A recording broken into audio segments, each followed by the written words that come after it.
Olá galera, bom dia, bem-vindo a mais uma aula do site avageminha.com.br. Dá bom dia pro Zeca, isso. Hoje a gente vai trabalhar a estática de um ponto material, beleza? É uma matériazinha curta e rápida. Galera, ponto material, lembra? É um corpo que eu posso desprezar o tamanho dele, que o tamanho dele não importa. Na verdade, como o tamanho dele não importa, certo? Ele é unicamente um ponto, ponto material não vai ter movimento de rotação, não vai ter como ele girar ao redor dele mesmo, por motivos óbvios, né?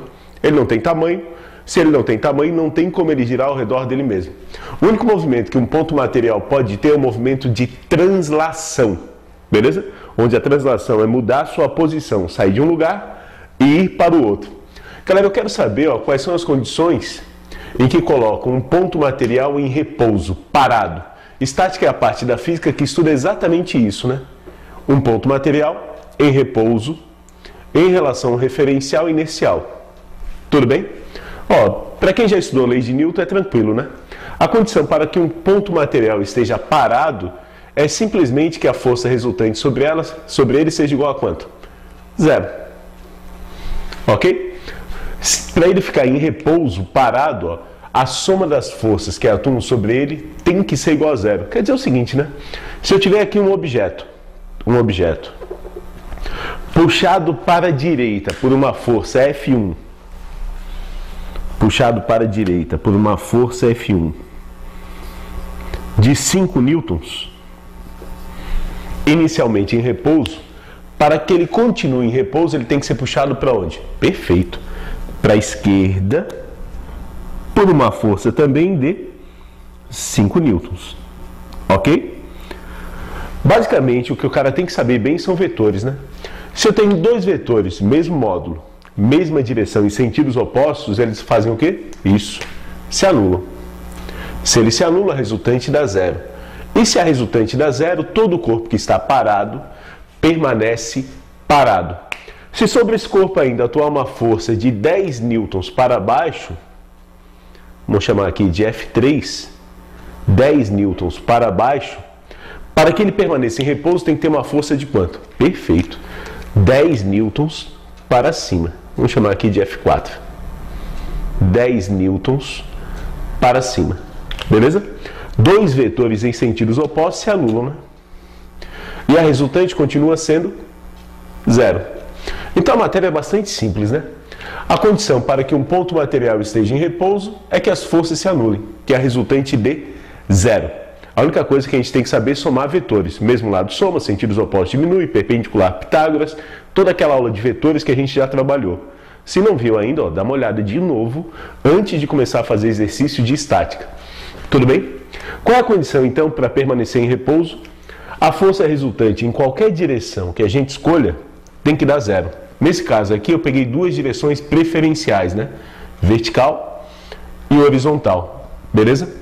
Para que ele fique em repouso, a resultante das forças na vertical tem que dar zero. Quer dizer, se tiver força para cima, tem que ter força para baixo. E as forças que estão para cima tem que anular aquelas que estão para baixo. E na horizontal também, a resultante tem que dar zero.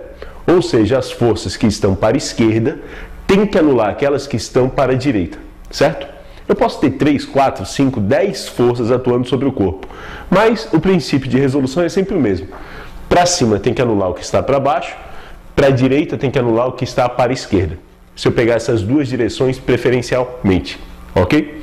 A gente vai ver agora o seguinte, quais são os métodos de resolução de problemas de estática. Galera, nesse primeiro exemplo aqui, eu tenho um teto, uma parede, e eu tenho aqui, duas cordas em que está preso um objeto de massa M. A massa desse objeto aqui, 24 kg. Eu quero saber o seguinte, quanto que vale a tração nas duas cordas Q e L para que o meu sistema permaneça em repouso, para que ele fique parado? Tudo bem? Ok? Então, a primeira coisa que eu sei é o seguinte, né? Para que esse sistema permaneça em repouso, a força resultante tem que valer quanto? Perfeito. Zero. Beleza? A segunda coisa importante é saber onde desenhar as forças. Se a questão me pedir a tração feita pela corda Q e pela corda L, eu vou desenhar as forças onde as cordas se unem. Exatamente naquele nó, aquele pontinho ali, vai ser o meu ponto material. E eu vou desenhar cada força que atua sobre o nó. Bom, Primeiro aqui eu vou ter essa caixa puxando o nó para baixo, beleza? Então vai ter uma força aqui, ó, puxando o nó para baixo, que vai ter o mesmo valor do peso da caixa, certo?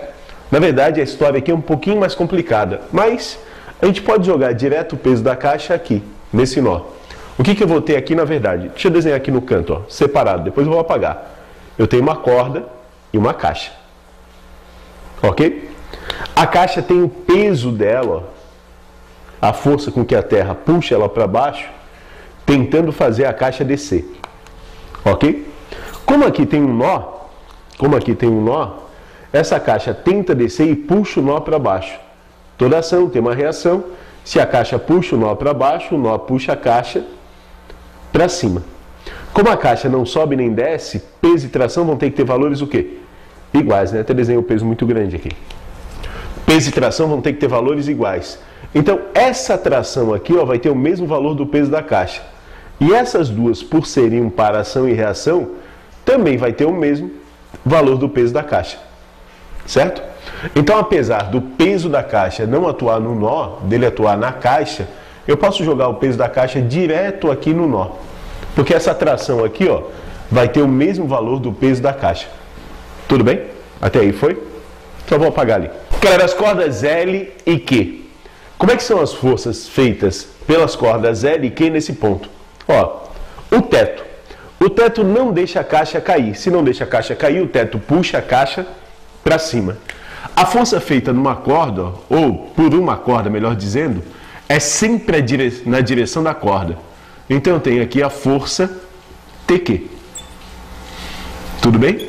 Feito pela corda Q.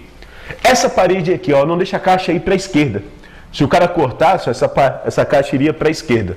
Se não deixa a caixa ir para a esquerda, né, é porque essa parede puxa a caixa para a direita através da corda, concorda? Se ela não deixa a caixa vir, ó, essa corda aqui puxa para a direita. Seria o TL. Até aí foi? Sim? Galera, com corda só dá de puxar, tá lembrado disso? Não é? É impossível a gente empurrar com uma corda. Corda só puxa. Então, as 4 cordas, ou melhor, as 4 que louco, né? As 3 cordas vão estar puxando esse nó, cada um num sentido diferente. Feito? Eu quero saber quanto que valem essas duas forças. Primeira coisa que eu vou descobrir é o seguinte, né? Algum ângulo aqui entre essas 3 forças. Esse ângulo aqui, ó, ele é fácil da gente determinar. Concorda com o Zeca? Sim, né? Porque aqui eu tenho 2 retas paralelas, então esses 2 ângulos aqui vão ter valores iguais. Então esse ângulo vale 37 graus. Como é que eu posso descobrir essas duas forças? Bom, tem 3 métodos possíveis. O primeiro que a gente vai usar é aquilo que a gente falou no comecinho da aula. Para que um corpo esteja em repouso, a resultante em todas as direções tem que dar 0. Então eu vou fazer o seguinte, ó. Eu vou decompor isso daqui, ou melhor, né? Eu vou separar essas forças em 2 eixos. Um eixo na direção Y, vertical. Tá legal? Opa! Um eixo na direção Y, vertical. E um eixo na direção X, horizontal. Certo? Em 2 eixos. Eu tenho certeza do seguinte, ó. Na direção Y, a resultante tem que dar 0. Quer dizer, ó, as forças que estiverem para cima tem que anular as forças que estiverem para baixo. Na direção X, a resultante tem que dar 0. As forças que estiverem para a direita tem que anular aquelas que estiverem para a esquerda. Então, a primeira coisa que eu vou fazer é colocar todas as forças no eixo X e Y. Aqui, ó, esse peso da caixa já está beleza, né? Ele já está na direção Y. Esse TL também já está na direção X. Só esse TQ aqui, ó, que eu tenho que arrumar ele. Eu tenho que colocar ele na direção X e na direção Y. Esse TQ a gente sabe que vai ter 2 componentes, né? Ele vai ter aqui uma componente, ó, TQX. Beleza? E eu tenho aqui uma componente, ó, TQY. Mas é que eu não sei decompor vetores. Galera, vai na aula de vetores e olha a partezinha de decomposição. É fundamental para essa matéria saber decompor vetores. Sempre que eu vou decompor, eu desenho um retângulozinho. Ó. Um lado vai ser a componente x e outro lado a componente y. Zeca, tu trocasse. Tá legal. Né? Vou arrumar aqui. Foi mal. Esse é o y. Isso aqui foi só para ver se vocês estavam ligados, né? Esse é o y e esse é o x. Tudo bem, foi uma desculpinha. Olha aqui, ó. TQY e TQX. Como é que a gente acha as componentes? Tem aqui no macetezinho que a gente já viu, né? TQY e TQX. Tem que ser a tração vezes alguma coisa. Daí a gente vai olhar, ó, em qual dos dois o ângulo está encostado. A curvinha do ângulo aqui, ó, ela está encostada no TQX e não está encostada no TQY. Então o TQX, ó, a gente fala que ele é com ângulo. Com ângulo a gente usa cosseno. Foi? E sem ângulo a gente usa seno. Certo? Se a gente olhar os valores que ele já me deu, né? O cosseno de 37 é 0,8. Então TQX é TQ vezes 0,8. TQY é TQ vezes 0,6. E o resto é fácil demais.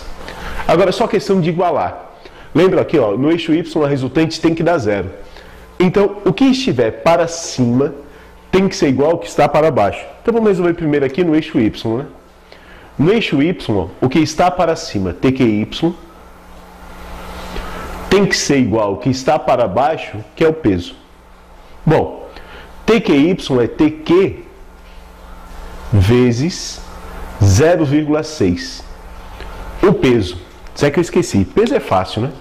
Para calcular o peso de um objeto, basta a gente multiplicar a massa dele pelo G, que é 10. Ou a gente vai usar 10.